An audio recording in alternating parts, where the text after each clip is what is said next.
Apa itu sistem informasi manajemen atau SIM? Sistem informasi manajemen merupakan sebuah sistem perencanaan yang ada di dalam perusahaan yang melibatkan pengendalian internal. Pengendalian tersebut diantaranya seperti pemanfaatan sumber daya, dokumen, teknologi, serta akuntansi manajemen sebagai salah satu strategi pada bisnis. Sehingga pada intinya, sistem informasi manajemen yang ada di dalam bisnis atau perusahaan memiliki tujuan dalam hal mengumpulkan, memproses, menyimpan sampai menganalisa informasi, serta kemudian disebarkan untuk tujuan yang lebih spesifik. Manajemen sistem informasi berfungsi sebagai acuan dalam pengambilan keputusan yang terdapat di sebuah organisasi atau perusahaan. Terus, manfaatnya apa?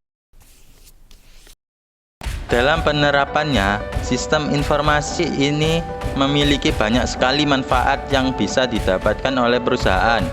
Maka, tidak mengherankan jika perusahaan sudah banyak yang mengadopsi SIM atau Sistem Informasi Manajemen dalam proses kerjanya. Adapun manfaat yang akan diperoleh perusahaan dari penerapan SIM ini adalah: 1. Meningkatkan efisiensi dan efektivitas data secara akurat dan real time. Perusahaan tentu memerlukan data-data yang menunjang proses kinerjanya. Untuk menyimpan data-data tersebut, diperlukan sebuah sistem yang mumpuni agar mudah dikelola oleh para manajer ataupun karyawan yang bertanggung jawab di dalam sebuah perusahaan. Oleh karena itu, diperlukan penerapan SIM dalam proses kinerja perusahaan. SIM berfungsi untuk menyajikan informasi-informasi yang dibutuhkan perusahaan agar menjadi lebih efektif dan efisien, serta lebih akurat dan tepat waktu jika dibandingkan dengan penyusunan secara manual. Manfaat yang kedua, memudahkan pihak manajemen untuk melakukan perencanaan, pengawasan, pengarahan, dan delegasian kerja kepada semua departemen yang memiliki hubungan atau koordinasi. Di dalam perusahaan, mereka yang bekerja di bidang manajemen mempunyai tugas perencanaan, pengawasan, pengarahan, dan pendelegasian pekerjaan kepada seluruh anggota tim. Dengan adanya SIM, manajemen akan lebih mudah untuk melaksanakan tugas tersebut karena seluruh informasi yang dibutuhkan sudah tersedia di dalam sistem tersebut. Manfaat ketiga yaitu meningkatkan kualitas sumber daya manusia karena unit sistem kerja yang terordinasi dan sistematis. Sumber daya manusia yang produktif dan berkualitas merupakan hal yang sangat ingin dimiliki oleh sebuah perusahaan. Hal tersebut dapat terlaksana jika SIM diterapkan dalam perusahaan, karena SIM akan mengkoordinasi atau mengkoordinir sistem kerja karyawan secara sistematis sehingga kualitas dan produktivitas SDM dapat meningkat.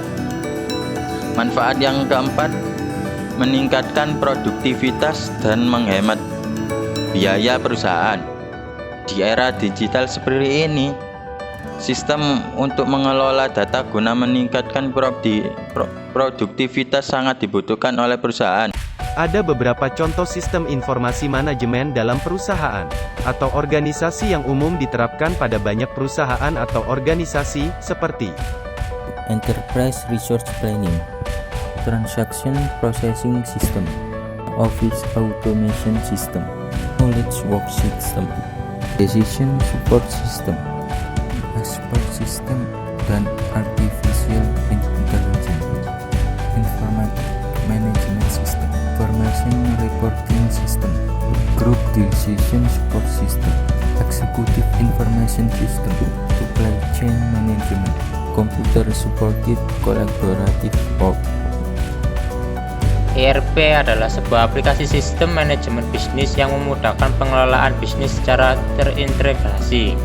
Sistem ini memiliki konsep untuk merencanakan dan mengolah sumber daya perusahaan meliputi manusia, dana, mesin, suku cadang, material, waktu, dan kapasitas yang berpengaruh luas mulai dari manajemen paling atas hingga operasional di sebuah perusahaan.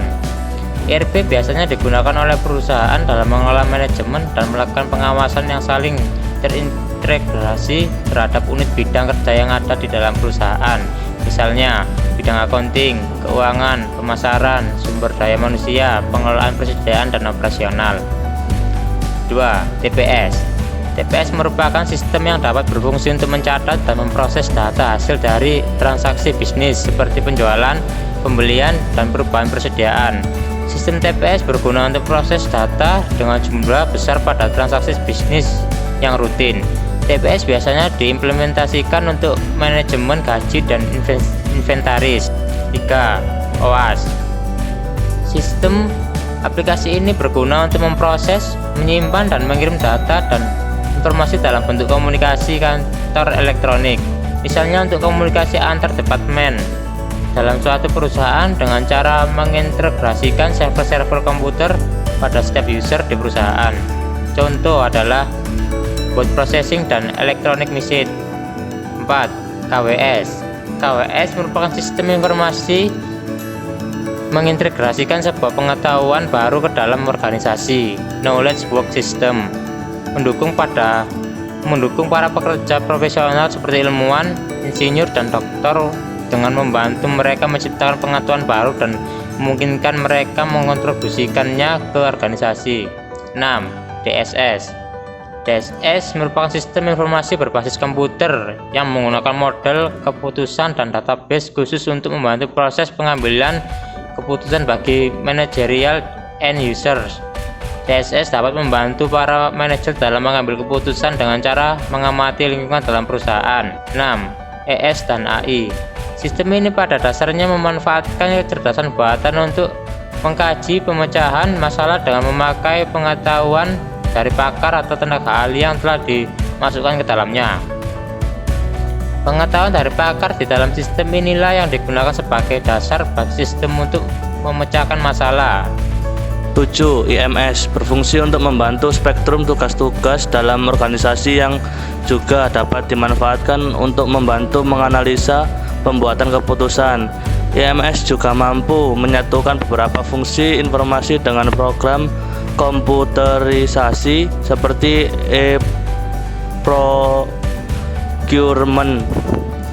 8. IRS menyediakan informasi produk untuk manajerial and user untuk mendukung mereka dalam menentukan keputusan setiap harinya.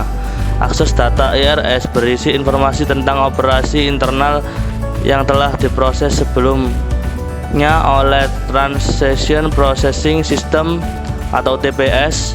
Informasi dari IRS dapat berupa laporan yang bisa disesuaikan berdasarkan permintaan periodik atau situasi pengecualian. 9 yaitu GDSS, sebuah sistem aplikasi komputer yang interaktif yang memfasilitasi pencarian solusi dari sebuah permasalahan atau problem yang tidak terstruktur dengan seperangkat pembuat keputusan yang bekerja sama sebagai sebuah kelompok. Sistem tersebut membantu kelompok, terutama sekelompok manajer, dalam menganalisa sebuah masalah dan dalam melakukan sebuah keputusan bersama. GDSS serupa dengan DSS, namun GDSS mencari solusi melalui pengumpulan pengetahuan dalam sebuah kelompok, bukan per individu. Biasanya berbentuk skenario, konsultasi, dan koesioner. Contohnya adalah e-government. 10 yaitu ACE, tipe SIM yang sesuai untuk kebutuhan informasi strategis bagi manajemen atas tujuan dari sistem informasi eksekutif berbasis komputer adalah memberikan akses yang cepat dan mudah untuk informasi selektif tentang faktor-faktor kunci dalam melaksanakan tujuan strategis perusahaan bagi manajemen atas. 11 yaitu SCM, sangat berguna bagi pihak manajemen di mana data-data yang disajikan terintegrasi mengenai manajemen suplai bahan baku mulai dari produsen, pemasok, pengecer sampai konsumen terakhir. 12 yaitu CSCW, istilah yang lebih umum dari GDSS yang mencakup pendukung perangkat lunak yang disebut groupware untuk kolaborasi tim melalui komputer yang terhubung dengan jaringan. Atau CSCW dapat diartikan sebagai penggunaan komputer dan software untuk melaksanakan pekerjaan secara bersama dalam sebuah grup, di mana setiap anggota grup menyadari kehadiran anggota lain pada grup.